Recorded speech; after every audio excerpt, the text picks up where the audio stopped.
Hello. Hey, it works. Hey, that's great. We don't actually do mic checks. This is rehearsal. Thanks for coming to rehearsal. Is this too loud? Is this okay? Everyone loves it? Hey, that's fantastic. Thanks for coming out. My name is Marty. This is Weekly Humorist Presents Guaranteed Delivery here at the beautiful mailroom. Please, can I turn it? Is it too, I think it's too loud. I think it's going to echo. No? No? Okay, good. Weekly Humorist is a new comedy magazine. I'm the editor-in-chief of it. Please visit us online at weeklyhumorist.com. Sign up for our newsletters. And we have podcasts. So we have it's called Talkword, where we talk to comedians. A lot of the guys that are on these shows are upstairs in the recording studio. We have a shop. We have all these fun things. Also, we're giving away a T-shirt. If you sign up for the email on the website, and I'll get it today, we'll give you a T-shirt by the end of the show. We'll announce the winner for that. Today's partner for today's show is the Comedy Resistance. The Comedy Resistance is a Get Out the Vote company. Text RESIST to 555-888 and find out all of the information on voting in your area. If you're in New York, voting, the deadline to register is October 12th for the elections. Are people registered to vote? What? That's it? Come on. Oh, democracy. Anyway. Our sponsor tonight is Swill. Go to getswill.com. It's an alcohol delivery app. You can buy alcohol right from your phone. Use code FUNNY5 for $5 off your first order. I think that's pretty much everything I have to cover. We have a big show tonight. I'm excited you all are here. Give yourselves a big round of applause for coming out tonight. All right, we have a lot of comedy to get through. We have a great host. Are you guys ready to meet your host? Yes! He has a new album out called One of the Good Ones. It debuted at #1 on Amazon and iTunes. Ladies and gentlemen, Adam Mamawala, everybody.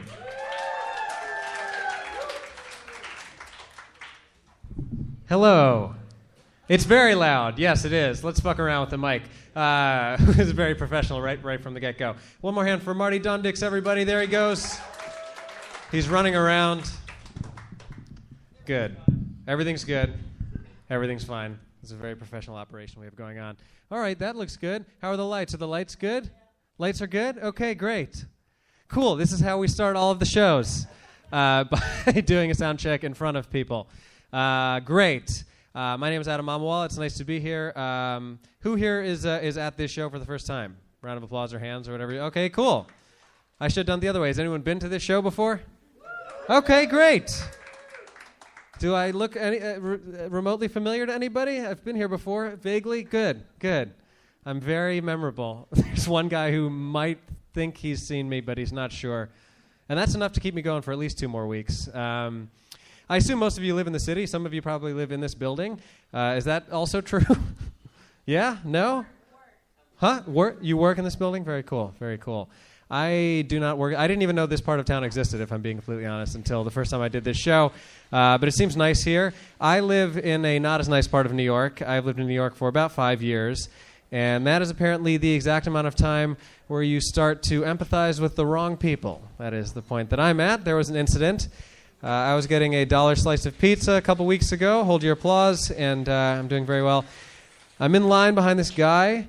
He orders a slice of pizza. He hands over the $1.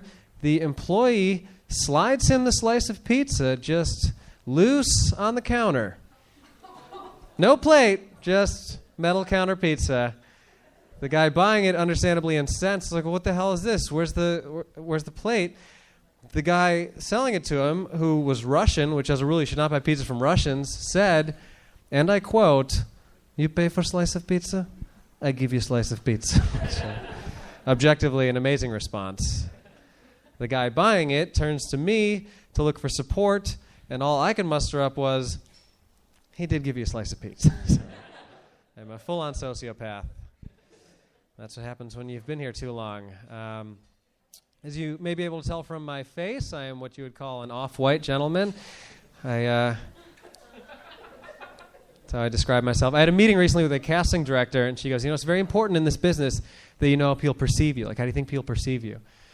I was like, well, I guess I'm kind of in that ambiguous category. She's like, oh, do you mean in terms of your ethnicity or sexuality? It's like, I guess both now. What the hell? feel like I get a lot of backhanded compliments and statements like that. That's kind of where I'm at in my life. I had somebody after a show recently come up to me and be like, "You're actually in really good shape for a comedian." It's like, "Oh, cool. So just normal shape for a regular man? Great. Thanks. Thanks for that. That's cool." If you are wondering what my ethnic background is, maybe ask yourselves why it's so goddamn important to you. Just kidding. I'll tell you. Who cares? My dad is from India. My mom is a tiny white lady from Wisconsin. But were you going to clap for India or Wisconsin? India, yeah. It might have been Wisconsin, but who knows?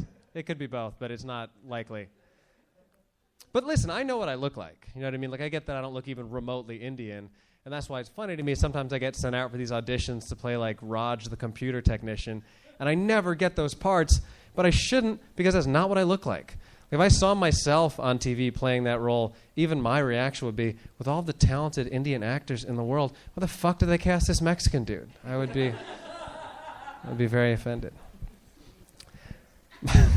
Jesus Christ. If that elicited Jesus Christ, I really feel bad for the other comedians. Was it about something else? Now I have to get to the bottom of it. That's how insecure I am. Okay, good. Great, good. We're doing well. This is what happens. There could be all of you laughing, and if one person says one small thing that indicates that they didn't completely like the joke, I'll fixate on that one person. That's what we are. That's what's wrong with us.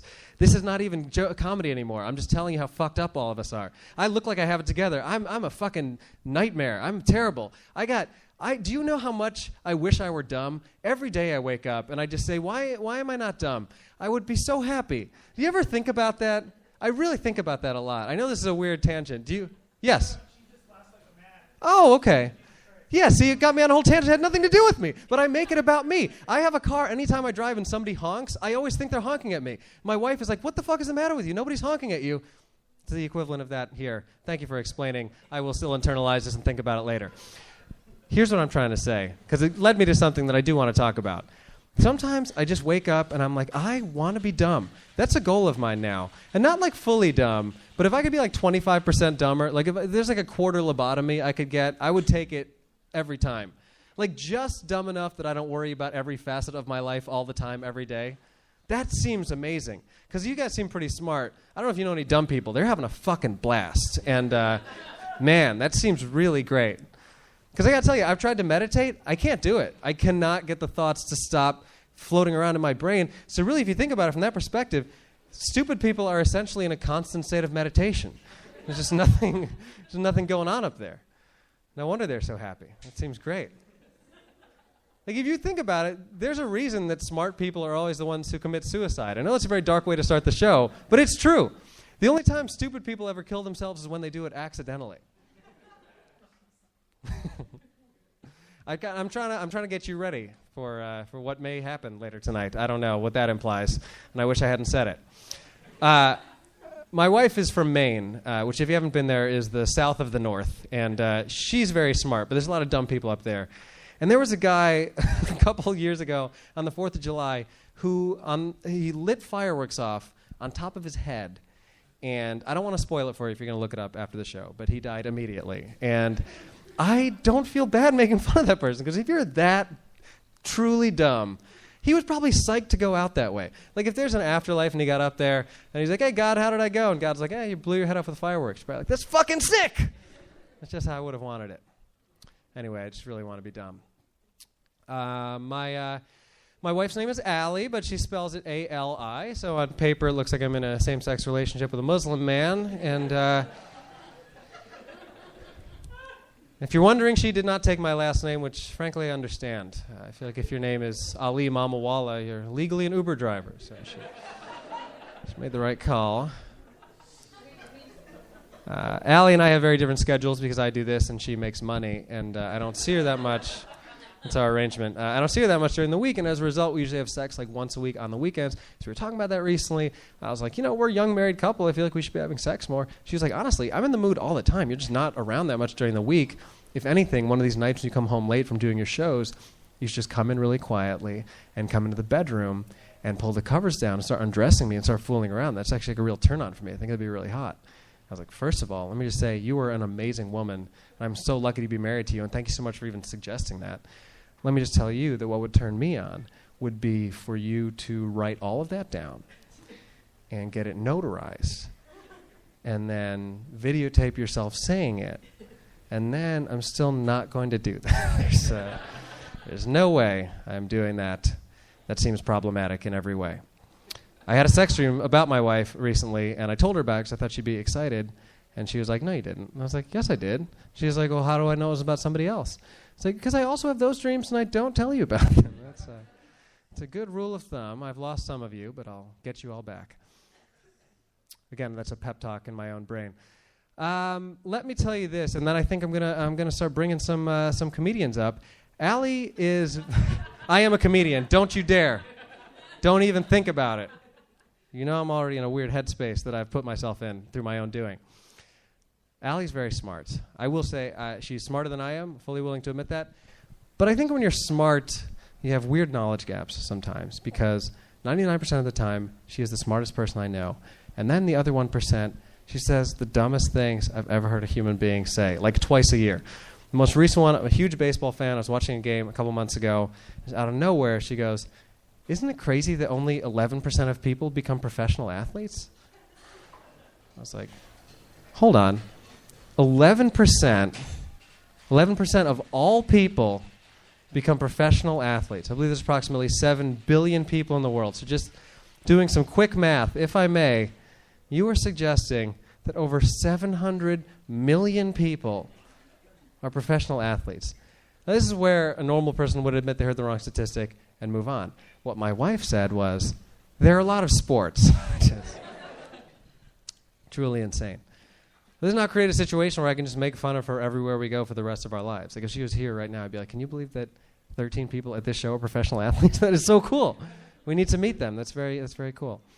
And my favorite part is it's exponentially funnier the bigger the crowd is. We were at Wrigley Field in Chicago about a month ago, and at one point, I couldn't help myself. I looked over at her and I was like, Allie, how inspiring is it to think that 6,000 of the people in the stands could be on that field right now? That is so neat. We are the 89%. It's kind of like when you first go to college and they tell you how many people are gonna drop out. Look at the person on your left. Look at the person on your right. One of you is in the NBA. So my wife thinks professional sports works. Well, guys, I have a lot of confidence in you. I think you're going to be a great crowd. Are you ready for a wonderful show? Can we do that? Are you ready for a good show? All right, that was okay. That wasn't great. Okay, I'm going to be annoying host guy. I said, are you ready for a show? Now you're louder. Come on. Okay.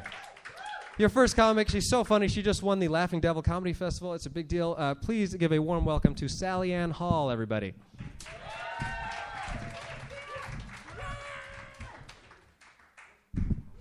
Come on, bitches. It's fucking Sally Ann Hall. What? Yeah. I know. You guys are like, oh my God, I recognize her. It's tired Drew Barrymore. Are we too young for that joke? Should I just say Emma Stone if she gave up? Oh, you guys were like, too real. Yes, that's it. Shit. Well, fuck. I got a lot of dudes in this crowd. Yeah. You guys woke? Got any woke dudes? He is avoiding eye contact with me. Hello. Hi, what's your name? Juan? Nice to meet you. What do you do, Juan? What? You make funds? Funds. You make funds. Fonts. Is that a word I've never heard before? F-O-T-N? Oh, like font, like in typewriting. I didn't even know that was a job, to be fair. I wasn't like making fun of the way you said it. I'm just like, that can't be right. I'm sorry. Like Helvetica and the other ones? Shit. That is a first. That is a first. I have never been like, oh, a font maker, of course. Let me pull out my font making jokes. Shit.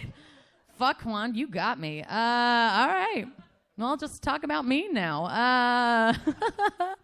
Fuck, I love that dudes are woke. That's cool. Except for when I'm trying to fuck them. It's a little harder. Like, because they're so afraid to call you pretty now. Because they're afraid to come off as creepy. But I really like being called pretty. And I don't really like what else you guys have come up with in the meantime.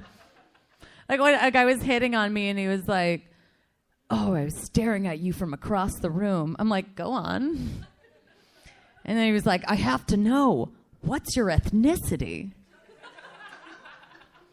I'm like, yeah, you're just racking your brains. Like, oh, this genealogical puzzle over here. Red hair, skin that melts in the sun. Is she Irish or is she Scottish? I have to know. And I know why he asked me, because he had like a very interesting look. So he wanted me to ask him. And I'm polite. I was like, what's your ethnicity? Even though I did not care. And he was like, oh, well, I guess I'm Chinese Jamaican. Like he just thought of it. Like it wasn't the subject of all of his college essays. You know, I'm just saying, if you're Chinese Jamaican, it's come up. That's all. So he like kept playing dumb with me, and he was like, oh, are you also mixed? I was like, yeah, I'm Anglo and Saxon. I'm mixed. Thank you. God, I hate that men just try to impress you with their politics now. Like I was on a date with a guy who wouldn't shut up about Donald Trump. And I had to stop him and be like, hey, I'm not a hard person to sleep with. What are you doing? Why are you doing this to you? You know? And he was just like, oh, I think you should be more involved in politics. That's what he said. But what I heard was, I actually don't go down on women. Like I read between the lines. I'm like, I know what you mean. And by the way, straight men, I see your shoes. Hello. Not going down on women is not a policy you're allowed to have. You know, I go down on women. Yeah, I'm not gay, but I'm a good friend and I'm very lonely. Activism. Thank you. Are we both wearing the same floral print dress, my dear? Oh, yours is just like the negative version of mine. Oh, it's like we're going to like Easter Sunday, right? Do you speak English or are you mesmerized by my beauty? Which one? Mesmerized, got it. Her English is impeccable, I will say. Yeah, Easter Sunday. Are you Catholic? That's okay. Anyone Catholic here? Okay, this is how he raised his hand. And you're correct, because it's stupid. No, I dated a Catholic guy who had like no problem believing that this virgin got pregnant via God, but then thought I was lying when I told him that's exactly how I got herpes. I was like, it's a gift from the Lord, babe. Where's your faith? I don't have herpes, sir. Type 2. Okay, what else? No, dating's been rough for me. I did have like a real STD scare. What's that STD that it's only that guys can give it to women? What is that called? Stockholm syndrome. Exactly. Yes. Yes. I was so close to having that. This guy was like, this can't work. I'm like, never leave me. It was great. We broke up, and now I'm like in that phase where I'm like trying to like think of all the things that he did wrong, so it's easier for me. And you know what I really hated? He still kissed both of his parents on the lips. Yeah, that's weird, right? Juan, really silent. That's all I'm saying. He's like, yeah, we get around. No. It was weird. And I think the reason why it upset me so much is because that the sex that we had together was so vanilla that I'm like, oh, you'll kiss your father on the mouth, but you won't wear a bonnet and let me call you Susan? Okay. Juan gets me. And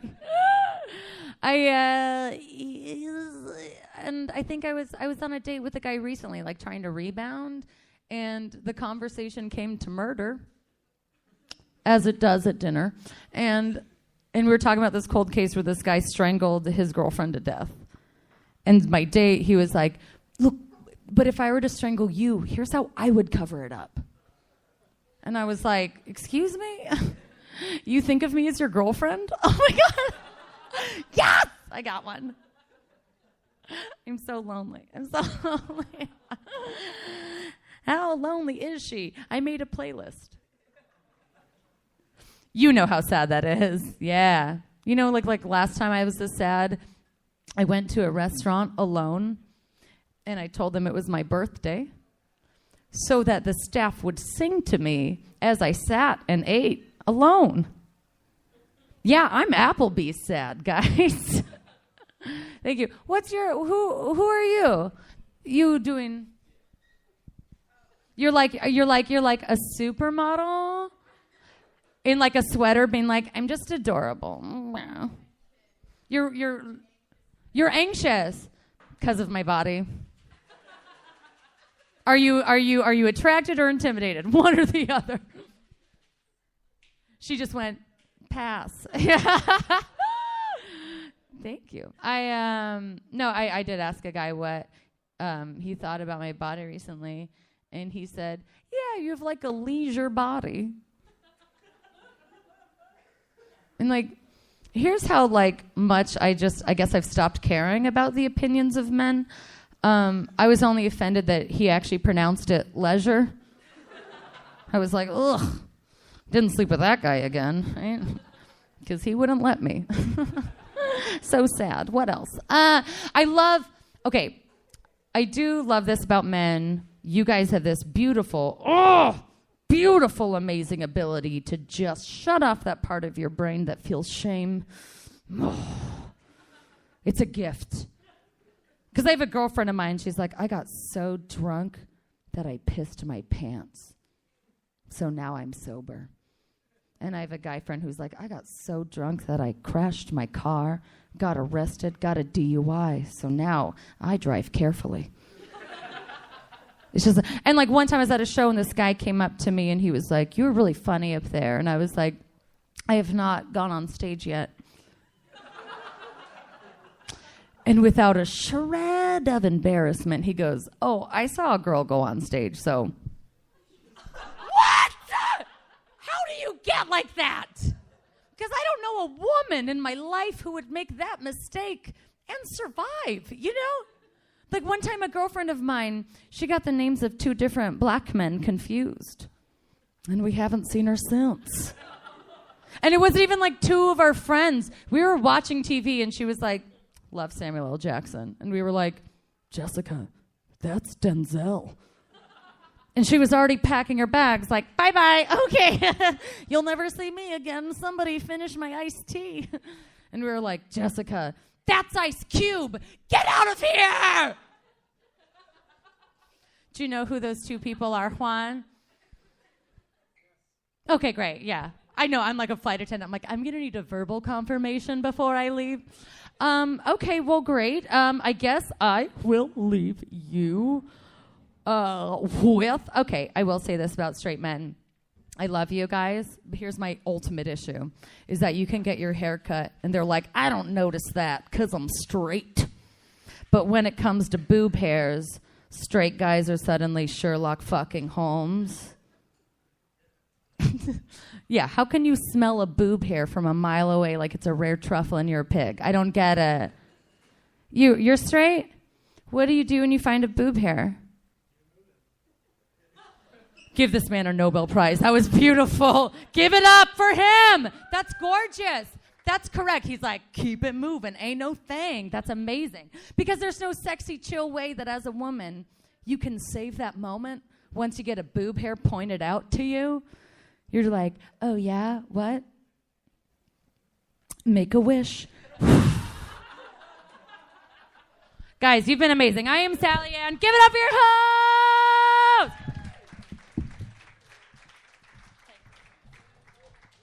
Keep it going for Sally Ann Hall, everybody. All right, I'm just going to keep things moving because we have a fantastic lineup and a lot of comedians, and they're all great. This next guy, super funny. You may have seen him on Conan. Please welcome Doug Smith, everyone.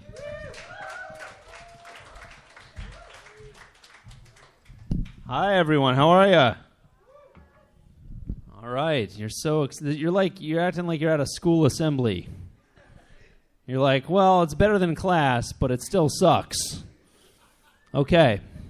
This is going to be work. You guys are fun. Let's see. I'm in a pretty good mood. I canceled my gym membership today. Thank you. We got one other lazy shit in the back. All right. The rest of you are very disappointed in me. A couple of reasons. One thing, it was turning me gay. Going to the gym was totally turning me gay. I wasn't looking at women's breasts anymore. I was just staring at dudes' pecs. I was like, one day those will be mine. Another reason, I could not handle the locker room scene anymore. Couldn't do it. I reached a point where I was like, I swear to God, if I have to watch one more old man use the hand dryer on his balls, I'm going to have to give it a try, see what all the hype's about, right? It's just, they must be onto something, right? It's a knowing laugh I'm getting. You've seen this, right? It's a very real phenomenon. Getting some strange looks from the ladies, as is to be expected, because it sounds like a strange thing to do, right?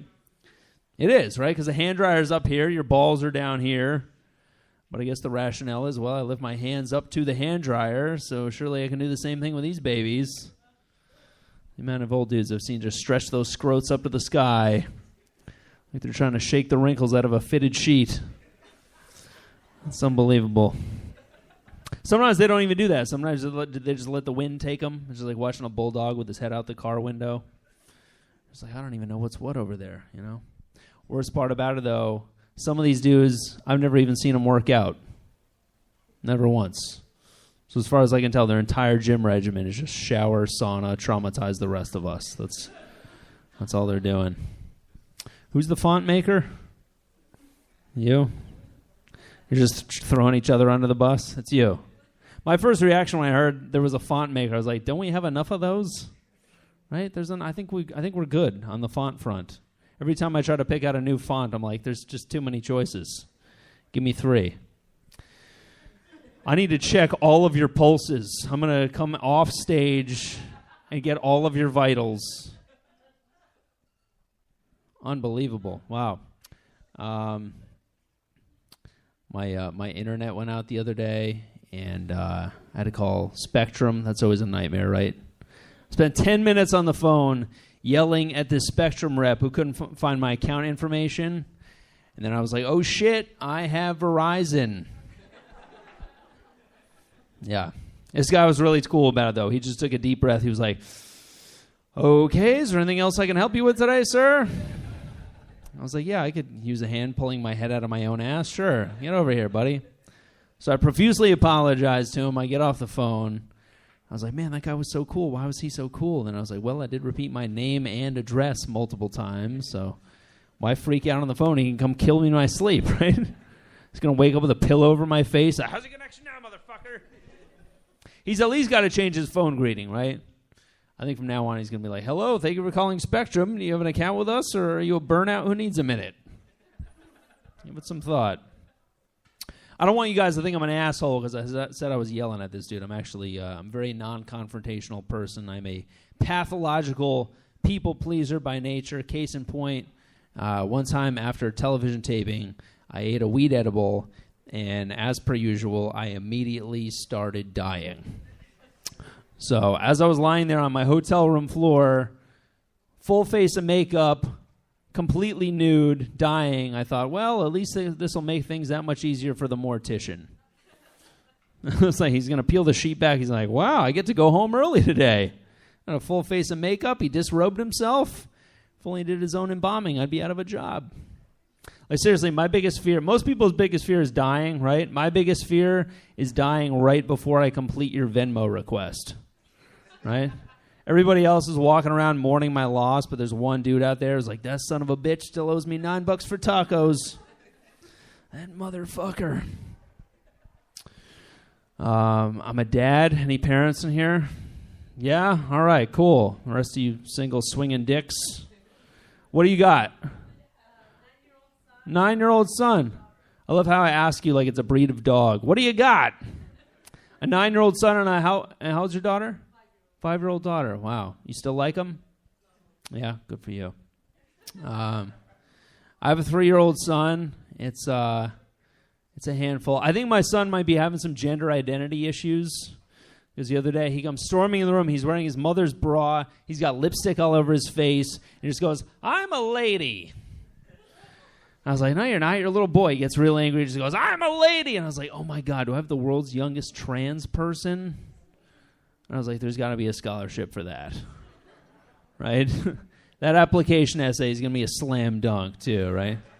He's going to be like, coming out was not the hard part. It was having to wait till I could form a goddamn sentence. My wife turned to me. She was like, "Should we be concerned?" I was like, I was concerned. We had another straight white male ready to bleed us dry, but looks like our little lady here is going to get a free ride, so I think we're blessed. I don't care if my son is gay. Totally fine with that. I just hope he doesn't grow up to be a sissy. And there's a big difference. Like my son, he can wear high heels to school as long as he doesn't grow up to be one of these men who plugs his ears when a fire truck goes by. You know the type? You seen these dudes? Like, seriously, he can smooch every boy on the playground, but if he holds his nose when he jumps in the pool, I'm punching holes in those floaties. You know, you gotta draw the line somewhere. He's already found ways to embarrass me, though. We were at the library the other day, and we read this book called Black Rabbit, and it's about this rabbit who sees his shadow. It's 10 times his size. He doesn't realize it's his shadow, and he becomes terrified of the black rabbit, right? So I'm holding his hand. We're walking home from the library. He sees my shadow on the sidewalk, and he just goes, "Ah, a black man!"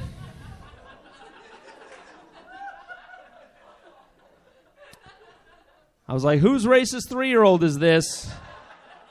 Get him out of here." And I got down next to him. I was like, "Oh, you really blew it, pal. Now I can only take you outside on cloudy days. You're really fucked up here." Then I look up, everybody on the street is staring at me. And I made it so much worse because I said, no, don't worry, we read a book. They took one look at my Civil War mustache. Yeah, I bet you read him a fucking book. I bet you let him think for himself, buddy. Another fun thing he does now, he likes to ride his scooter to the playground, but then keep his helmet on while he plays. I used to try to run and take it off him, and then I recognized all the preferential treatment he was getting. Because keep in mind, the thing's a little big on him. He's a little top-heavy. He's like running around slamming his head into shit. He totally acts like a kid who should be wearing a helmet at all times. Other parents are watching him, shoving their kids off the slide. They're like, "Let him go first." Giving him snacks, looking at me like, "God bless you, you're a saint." And when he's done playing, he just hops back on a scooter with a belly full of some other kid's string cheese and just rides off into the sunset. Got it all figured out. One thing people say, though, about having kids is that it all comes full circle, right? You take care of your kids till you get old, then they take care of you, right? Here's the thing about that. People are living longer and longer. So it's like, what if I live to be 120? Now I got a fucking 90-year-old taking care of me? That sounds terrible, right? I can't remember my name, and he can't either. All the soup is in my lap by the time the spoon reaches my mouth. We're out taking a stroll. I soil myself. I'm like, "Change my diaper." He's like, "Hey, me first." That's no good. I've been asking my dad for a lot of parenting advice recently, though. He just keeps reinforcing the need for discipline. So, like, one thing he told me when he was 10 years old, his mom caught him smoking a cigarette. So as punishment, she made him smoke the entire pack right there in front of her. And from that day forward, he was addicted to nicotine. That's a punishment that keeps on giving right there, right? 50 years later, you find out you got a spot on your lung. You're like, "Oh, boy, looks like my mom was playing the long game." All right, well done. I never got caught smoking. I did get caught stealing a candy bar once. And the shame of that happening when you're 30 years old, that's all the punishment you need, right? It was just a couple years ago. I was hanging out in the East Village, getting pretty drunk. I stumble into a bodega to buy a can of seltzer, and the guy charges me $1.25. We all know that's horse shit, right? Any can of anything is $1. So I'm like, fuck this guy. I'm going to pay for it, but I'm going to even the score when he turns his back. So the second he turns around, I am double vision drunk. I grab a king-size Snickers bar and try to stuff it into the breast pocket that isn't there. So there I'm just swaying back and forth, just rubbing a candy bar all over my tit. Finally, after like my third miss, he spins around and he sees me. He just goes, seriously? Which that's like the bodega guy equivalent of I'm not mad, I'm just disappointed. Right? So I go, I'm not stealing, which he never accused me of stealing in the first place, right? As far as he's concerned, I'm just some pervert who likes molesting his candy bars before he pays for them.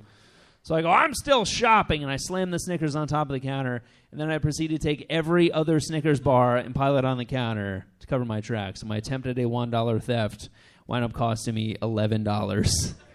Imagine if I tried to rob a bank, run out the getaway car, the guy's like, where's the cash? I'm like, I panicked and made a deposit. I suck at this. All right. Hey, you guys have been electric. I'm Doug Smith. Good night. Thank you.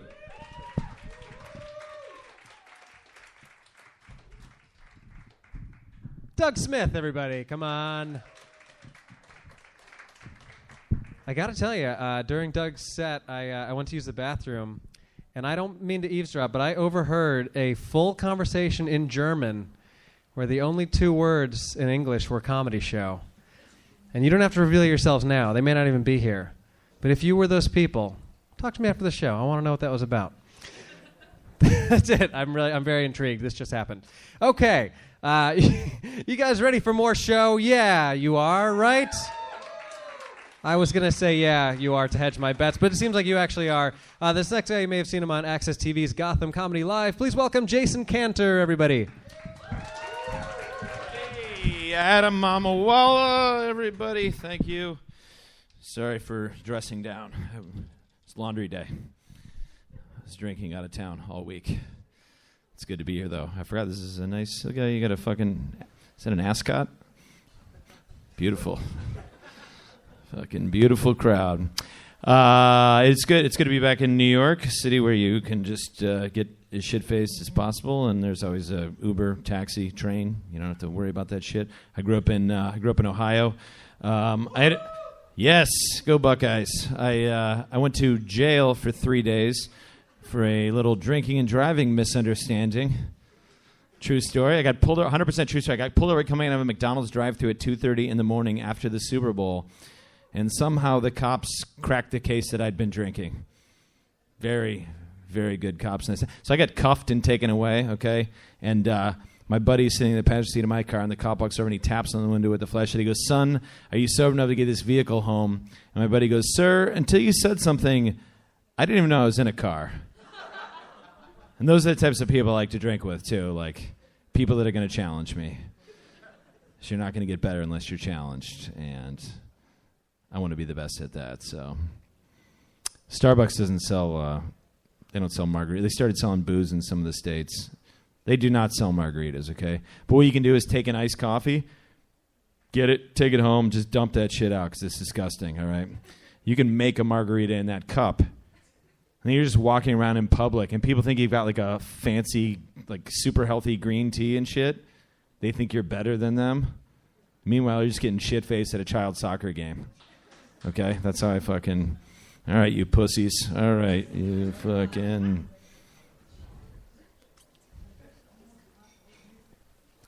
I'm about to burn this set down. I'm gonna like do shit I know you won't like if you don't laugh at the fucking... All right. Is nobody drinking? You guys, I don't see any booze on this side of the room. You guys all underage? You, I know you. You're cool. I hate them. I don't really hate them. Gatorade and vodka? Yeah, fuck yeah, you pour that. Well, this is probably the best kept secret in New York City. If you get caught drinking in public and you're overage, it's only a $24 fine. That's 100. It's 100% true. Okay, and drinking in the city. What?